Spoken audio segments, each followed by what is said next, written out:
Et ce matin, on va réfléchir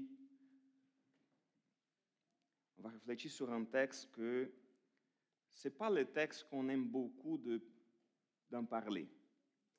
Ça faisait quelques dimanches que je prêchais, disons, sur la grâce de Dieu, sur l'amour de Dieu, sur la bonté de Dieu. Il y a tellement de bonnes choses à dire concernant la parole de Dieu, mais lorsqu'on voit la parole de Dieu, il est toujours important de nous rappeler que ce n'est pas toutes les paroles de la Bible qui nous touchent de la même manière. Parfois, elles vont nous toucher différemment. Parfois, elles sont des paroles qui réchauffent le cœur,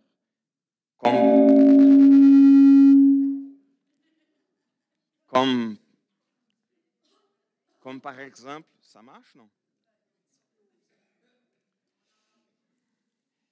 C'est comme parfois lorsque la parole de Dieu nous parle dans un moment difficile, dans un moment de détresse, on regarde le psaume 23 et on voit, quelle bénédiction! L'Éternel est mon berger. Imaginez-vous, au moment de la détresse, se rappeler que l'Éternel est mon berger, nous rappeler que le Seigneur est toujours là avec nous chaque instant de notre vie. Je suis avec vous tous les jours, tout le temps. Alors, il y a des paroles qui parfois vont réchauffer le cœur, mais parfois, on a d'autres qui nous dérangent. Par exemple, si on voit les passages qui nous bousculent, parfois qui vont vraiment nous reprendre, parfois qui nous vont mettre face à nous-mêmes en regardant nos faiblesses, nos défauts, même quelques sujets de la Bible, ça pourrait être un message qui, OK, ça c'est bien, j'aime bien de parler de ça, et parfois ça va me déranger un peu. Je vous donne l'exemple du pardon. Si on parle du pardon, et on parle, le Seigneur, il nous pardonne. C'est bien d'écouter parler de pardon. C'est bien C'est bien. Est-ce que je prends de l'autre, Eustache? Oui.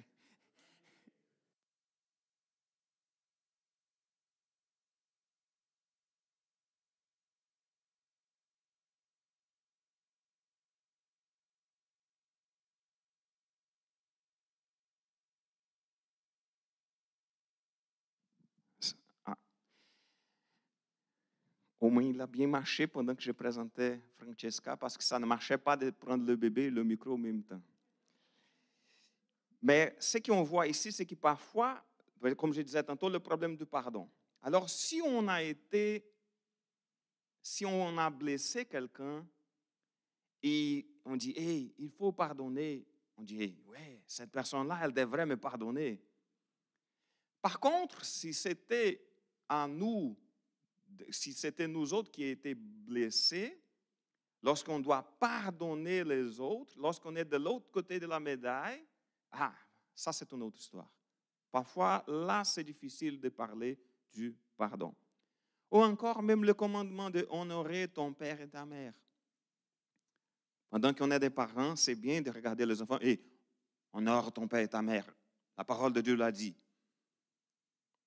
Le pasteur vient de prêcher sur ça, alors c'est important d'honorer ton père, respecter et écouter ton père et ta mère. C'est bien de dire ça aux enfants. Hein? Faites attention.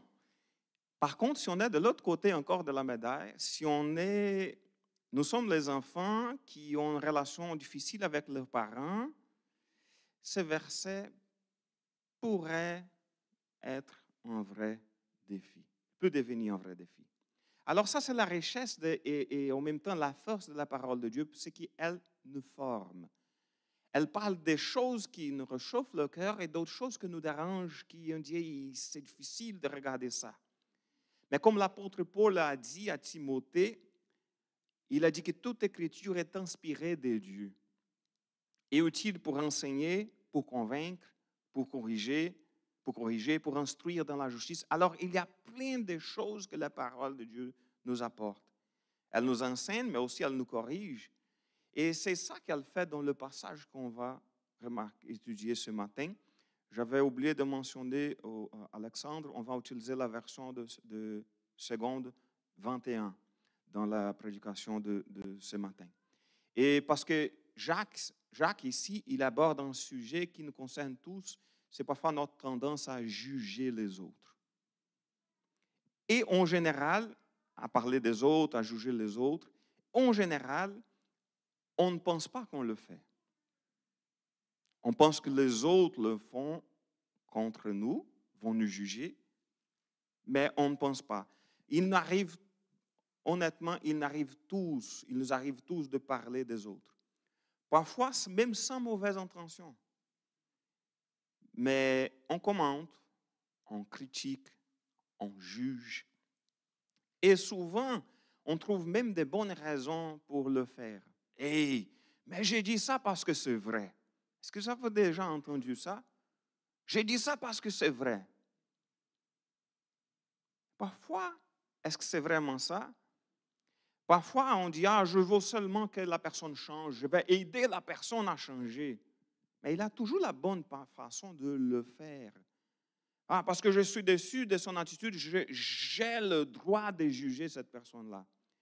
Ce que Jacques nous invite dans son texte, c'est d'aller un peu plus loin et regarder plus loin que les mots, et regarder surtout, de réfléchir à ce qui se passe dans notre cœur au moment qu'on parle de quelqu'un d'autre. Et parfois, sans se rendre compte, on peut passer d'une simple opinion à une position de juge. Et c'est exactement cela qu'il parle dans le verset que nous allons lire ce matin. C'est Jacques 4, le verset 11 et 12. Il dit ceci. Ne dire pas du mal les uns des autres, frères et sœurs. Celui qui parle contre un frère ou qui juge son frère parle contre la loi et juge la loi. Or, si tu juges la loi, tu ne la mets pas en pratique, mais tu t'en fais le juge. Un seul est législateur et juge. C'est celui qui peut sauver et perdre. Mais toi, qui es-tu pour juger ton prochain? Alors, l'une des premières choses qu'on voit ici dans le texte, c'est qu'il parle de parler contre le frère. Il dit au début du verset 11, « Ne dites pas du mal les uns des autres, frères et sœurs. » Il est une question ici de regarder dans le côté même du jugement, il y a pareillement les deux côtés de la médaille. Ce texte est facile à aimer quand on est la victime, quand les personnes nous jugent, que la personne parle mal de nous. On regarde ce texte-là et on peut pointer le doigt vers les autres et dire « Hey, vous me jugez ».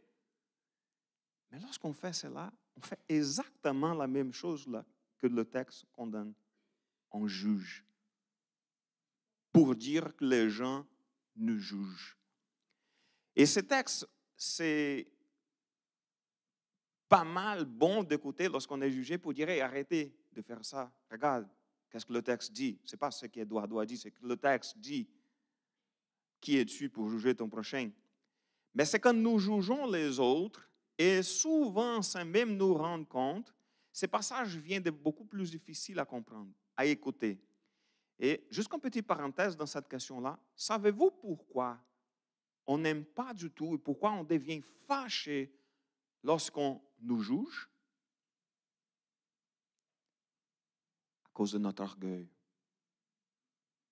C'est notre orgueil qui dit hey, « je n'admets pas que cette personne puisse penser si mal de moi. Je suis tellement une bonne personne. Comment ça se peut qu'ils peuvent penser si mal de moi? » Alors, au moment qu'on se sent jugé, c'est tellement bien de nous rappeler que oui, ça c'est mon orgueil, qu'on aimerait bien que je puisse réagir pour me dire, hey, tu me juges mal. C'est pas ça. Et parfois, on doit simplement mettre les choses dans la main de Dieu. Parce que parfois, on n'accepte pas que les gens puissent avoir une mauvaise opinion de nous, mais ça arrive. Et revenons donc au texte, il nous parle ici d'une correction fraternelle.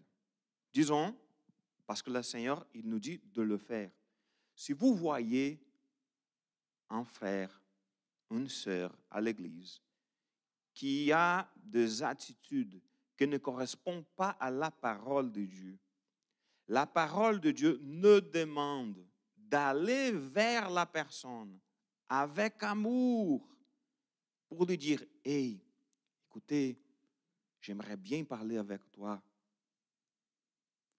Je vois quelque chose, ça se peut que j'ai mal compris l'affaire, mais je vois quelque chose qui ne marche pas bien. » Alors le texte ici, il ne condamne pas le fait qu'on puisse parler avec d'autres personnes, avec nos frères et sœurs pour dire, « Hey, ton attitude n'est pas bonne. » Avec amour, avec l'intention d'aider nos frères et sœurs à changer leur attitude. Mais le texte ici, il ne concerne pas une correction faite avec bienveillance. Il est toujours question ici des paroles qui blessent, qui condamnent. Et comme dans ces cas-là, parler contre le frère, il est question comme de se placer au-dessus de lui, dans une position d'autorité pour dire, « Hey, je peux pointer le doigt vers vous, vous faites mal. » Alors, il est question de comme si nous étions vraiment le juge, le juge de nos frères et sœurs. Alors, lorsqu'on parle ici de parler contre le frère, il est question ici de paroles qui blessent les autres. C'est des paroles qui sont dites parfois pas pour rétablir la relation, pas pour bâtir un changement de vie, c'est pour blesser. Mais on a un vrai problème ici. C'est que lorsque ce genre de paroles viennent à nous, quelle est notre première tendance? De se mettre comme dans la défensive. « Hé, il parle, mais ce n'est pas vrai. Non, ce n'est pas vrai. Il fait des accusations. Tu es en train de me juger. » Même parfois, lorsque la personne vient avec toute la douceur, on a une tendance à réagir. Encore une fois, c'est notre orgueil qui nous empêche d'écouter notre frère lorsqu'il nous dit qu'on n'est pas dans la bonne voie. Et parfois, lorsqu'on va parler à l'autre, il doit être très clair que notre but, c'est de parler avec amour. C'est parce qu'on aime notre frère. Et dans ce cas-là, il est important de se rappeler qu'on peut même parler des attitudes, mais on ne peut pas savoir ce qui se passe dans le cœur. Je vous donne un exemple. Si on voit un couple se chicaner et l'une des deux fait une réaction qui n'était pas la bonne, on va probablement penser, hey, ça c'est cette femme-là ou ce monsieur-là, il est méchant. Ça c'est déjà le jugement. Parce qu'on ne savait pas du tout ce qui s'est passé. On a vu la chicane, on a vu un geste et on a jugé comme si la personne est méchante à cause de son geste, sans comprendre le contexte. Alors, on ne connaît pas tout ce qui se passe. C'est pour ça que c'est bien de s'approcher avec amour. Hey, je vois quelque chose. Je pense que ça ne va pas bien. Je vais parler à mon frère. Je vais parler à ma sœur pour l'aider à revenir à la bonne voie. Parlant avec amour, parce qu'on doit se rappeler que notre prochain, il est aussi une personne qui est aimée de Dieu. Mais Jacques, il veut aller encore un peu plus loin. Parce que derrière ces paroles ici, il a une question antérieure. Quand je juge mon frère, je touche à quelque chose de beaucoup plus grand. C'est comme la loi de Dieu elle-même. Et ça, là, je dois vous confesser. Vous confesser. La première fois que j'ai lu ce texte-là, je dis, ça ne fait pas de sens. Non. C'est lui qui parle, c'est la deuxième partie du verset 11. C'est lui qui parle contre un frère ou qui juge son frère, parle contre la loi et juge la loi. Ça ne fait pas de sens. Je parle contre mon frère. Je ne parle pas contre la loi. C'est le contraire. Et les pharisiens pensaient pareil. Je suis en train de mettre la loi en pratique pour montrer que mon frère n'agit pas selon la loi. Alors, en général, on va me dire, mais de quelle façon juger mon frère? Il est question de parler et juger la loi. La loi, tout d'abord, il est question de nous rappeler que dans le contexte de Jacques, il fait probablement référence ici à ce qu'il avait dit dans le chapitre 2, comme la loi, c'est « tu aimeras ton prochain comme toi-même ». Alors, quand je juge mon frère, je suis en train de désobéir à cette loi. Parce qu'au lieu de lui aimer, au lieu de lui parler, au lieu de lui aider, au lieu d'aller avec amour en direction à mon frère, je me comporte comme si j'avais le droit de juger. Et c'est là on prend exactement le rôle des pharisiens. On n'applique pas la loi à nous-mêmes pour pointer le doigt vers les autres. Et je sais que dans l'histoire de l'humanité, à plusieurs reprises, les religions ont été utilisées pour que les gens qui avaient quelque pouvoir pouvaient pointer le doigt vers les autres pour dire « Hey, vous êtes des pécheurs ». Mais la parole de Dieu nous invite à regarder vers nous. Ce n'est pas mon rôle en tant que pasteur de pointer le doigt vers personne ici pour dire « Hey, vous êtes pécheurs ». C'est tout d'abord mon rôle de dire « Hey, moi, je suis un pécheur ». Parce que nous sommes tous des pécheurs.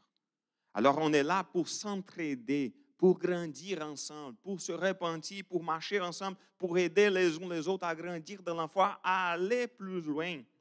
Alors, quand je me mets dans une situation de jugement, de juger, les autres, je me mets dans la place de juge, comme si je décide qu'est-ce que ça va appliquer ou pas, qu'est-ce que je peux appliquer ou pas de la loi. Alors, je vais prendre les défauts de mes frères et sœurs, et voilà, ces parties-là de la loi, on applique, parce que ça concerne mes frères et sœurs.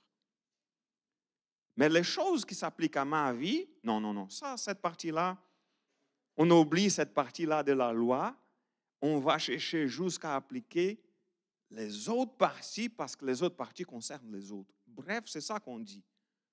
Lorsqu'on regarde vers les erreurs, vers les problèmes des autres, si on juge les autres, on ne se pose pas les questions, on est là juste pour pointer le doigt, on va être dans une position de juge parce qu'on va décider quand elle applique, elle ne s'applique pas.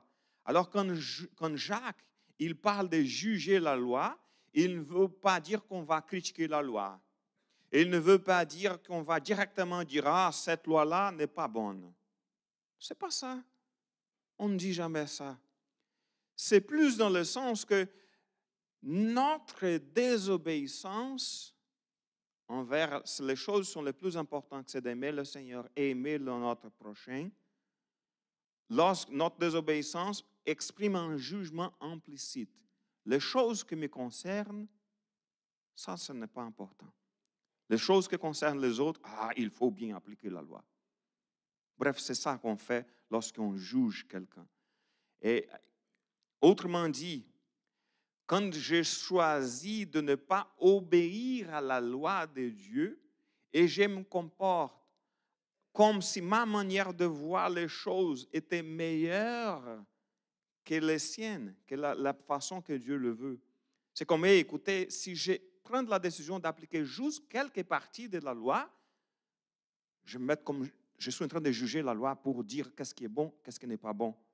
Et en général, ce qui doit être accompli, c'est les choses qui concernent les autres. C'est quand, bref, dans ce genre de cas, c'est comme si dans ces...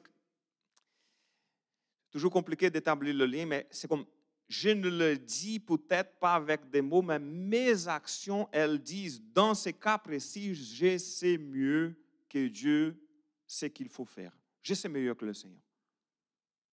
Le Seigneur, il ne sait pas. Je sais. Je le sais. C'est exactement quand notre cœur résiste à la volonté de Dieu, on résiste à appliquer la loi dans notre vie et on est surtout versé à appliquer la loi dans la vie des autres. C'est comme, De cette façon, ne pas mettre la loi de Dieu en pratique, c'est déjà la juger. Parce que je refuse son autorité sur ma vie et je veux lui imposer dans la vie des autres. Et c'est ce que Jacques, il souligne ici. C'est comme si notre manière de vivre montre si, oui ou non, montre si nous reconnaissons vraiment que la loi de Dieu est bonne, elle est juste. Alors, au lieu de me mettre sous la loi de Dieu, je me place au-dessus de la loi. Et quand je suis en train d'agir de cette façon, je ne suis pas celui qui va mettre en pratique la loi dans ma vie. Je ne veux pas mettre en pratique la parole de Dieu dans ma vie, mais je suis quelqu'un qui le remet en question et pour dire qu'est-ce que je dois faire ou pas. C'est comme il y a quelques érudits qui sont des gens qui ça vient depuis des années, qui parfois disent, ah, telle partie de la Bible, ah, ça ne doit pas appliquer. Ah non, cette partie-là qu'on parle ici, ces miracles-là, non, ce n'était pas du tout à fait comme ça. Alors, il y a des gens qui se mettent dans une position de juge pour dire qu'est-ce qu'on doit obéir ou pas à la parole de Dieu. Mais écoutez, c'est la parole de Dieu. On n'a pas, dans une position de choisir qu'est-ce qu'on doit obéir ou pas. C'est la parole de Dieu. Soit on accepte que voici la parole de Dieu et je vais obéir le Seigneur, soit on n'accepte pas. On ne peut pas jouer avec des mots en choisissant surtout les choses qui sont bonnes pour moi et les choses qui vont contre les frères qui font des choses que je n'aime pas. C'est ça qu'on fait parfois. Et la question, c'est que lorsqu'on se met au-dessus de la loi, à la fin, ce qu'on fait, c'est usurper la place de Dieu. Regardons le texte. Il nous rappelle, un seul est législateur et juge. C'est celui qui peut sauver et perdre. Mais toi, qui es-tu pour juger ton prochain? Il n'a qu'un seul juge. C'est qui le juge? C'est le Seigneur. Ce n'est pas nous autres. Ah, Eduardo, ça veut dire que si je vois un de mes frères et sœurs qui fait quelque chose qui n'est pas bon pour le Seigneur, est-ce que je ne dois pas les approcher et les parler? Oui, on doit le faire avec amour. Mais en général, lorsqu'on parle contre le frère, lorsqu'on juge notre frère, on ne le dit pas. Ce qui arrive souvent, c'est qu'on commente, on critique, on parle aux autres. On parle dans le dos. Alors, si je vois, disons, je vais prendre un exemple d'une personne qui ne va jamais être fâchée envers moi. Si je vois Paola, ça de l'assurance dans un mariage, c'est ça. Si je vois Paola faire quelque chose que je pense que ce n'est pas une bonne chose, et je commence à penser à son intention, pourquoi elle a fait cela? Pourquoi elle n'a pas démarré la machine à café ce matin? Est-ce qu'elle était fâchée? Est-ce que j'avais fait quelque chose? Ah, ça se peut qu'il a des problèmes dans son cœur, elle ne va pas bien. Et on commence, c'est ça le problème, c'est qu'on commence à juger la personne dans notre tête et parfois on ne le dit même pas. Mais on a jugé. Et on a mis, on est en train de faire quelque chose que c'est le Seigneur qui le fait. Et au lieu de lui parler doucement, je ne l'appelle pas chérie parce qu'on ne parle pas en français entre nous. J'écoute, je ne vais pas dire comment on se parle devant tout le monde. Et si je lui dis, écoute, pourquoi tu n'as pas allumé, démarré la cafetière ce matin? Ah, je l'avais oublié. Désolé, j'avais la tête. Au Brésil, on dit à la lune. Je ne sais pas si vous... Ouais, on dit la même chose ici. Vous copiez toutes les expressions en français. Et j'avais la tête à la lune, je l'oubliais. OK, c'est beau. Il n'y avait aucun problème. C'est juste de se communiquer pour ne pas se mettre dans la position de juge. Parce que si on regarde les attitudes, parfois on regarde les attitudes, on pense qu'il y a quelque chose qui ne marche pas bien, et au lieu d'y parler à la personne avec amour, avec douceur, pour essayer de comprendre, savoir ce qui se passe, on juge. Et parfois on juge, on parle dans le dos, on critique, et on ne revient pas jamais à la personne avec amour, que c'était vraiment la personne à parler, pour lui dire, hey, il y a quelque chose qui se passe, ça va bien, comment ça va? Je suis là pour vous aider. Alors, il est question de nous rappeler que lorsqu'on prend ce rôle de juge, de législateur, on s'y met à la place de Dieu. Et ça arrive quand nous oublions qu'il y a un seul juge et Seigneur, que c'est le Seigneur, notre Dieu.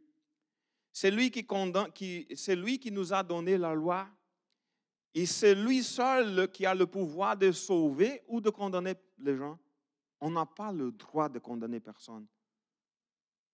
Je le répète, on a la responsabilité de s'entraider et même de parler à la personne, si ce soit le cas, pour l'aider à s'en sortir d'une situation où elle est dans l'erreur. Mais il est question de nous rappeler que nous ne sommes pas les juges. Nous ne sommes pas appelés à juger, nous sommes appelés à aimer les uns les autres. Alors, juger les autres, c'est prendre une place qui ne nous concerne pas, c'est prendre la place de Dieu. Il est important de reconnaître et se poser la question que le texte dit, qui est moi pour juger? Qui suis-je pour juger mon prochain? Alors, Jacques nous rappelle quelque chose de très simple, mais qu'on oublie facilement. Nous ne sommes pas les juges des autres. Quand nous parlons mal d'un frère ou d'une sœur, nous oublions d'aimer notre prochain comme le Seigneur Jésus nous a demandé. Et quand nous jugeons, nous oublions notre place devant Dieu parce qu'on se met à sa place. Et Dieu seul connaît le cœur. Alors la prochaine fois que nous serons tentés de juger quelqu'un, qu'est-ce qu'on doit faire? Qui suis-je pour juger mon prochain? Je vais l'aimer. Et si soit le cas de lui aider, je vais le faire avec amour. Et laissons le rôle d'être le juge dans la main de Dieu pendant que nous choisissons d'aimer notre prochain. Amen. Alors on va louer l'Éternel, on va chanter un dernier chant.